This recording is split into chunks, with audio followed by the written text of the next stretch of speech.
Welcome to the Slop Temple. We pray this video helps. In this video, I will explain how to connect an oxygen cylinder.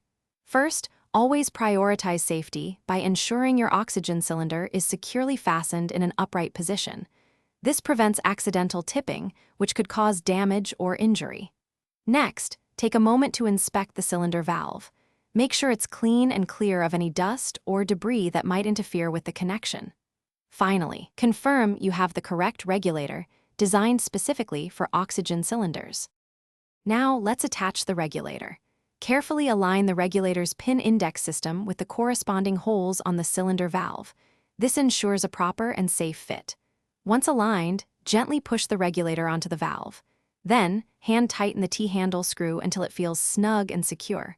Remember, it's important not to over-tighten, as this can damage the valve or the regulator itself. A firm, hand-tight connection is sufficient. With the regulator attached, it's time to check for leaks.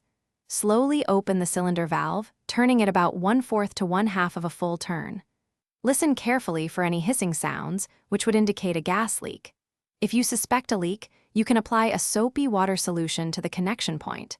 The appearance of bubbles will confirm a leak, and you should retighten the connection or seek assistance. Finally, adjust the oxygen flow. Turn the flow meter knob to your prescribed oxygen delivery rate, typically measured in liters per minute. Once the flow is set, connect your oxygen tubing to the regulator's outlet. Ensure the tubing is securely attached to prevent any disconnections.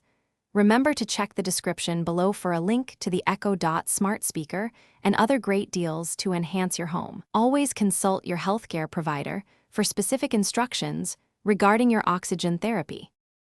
Thanks for watching. Consider subscribing if we helped you.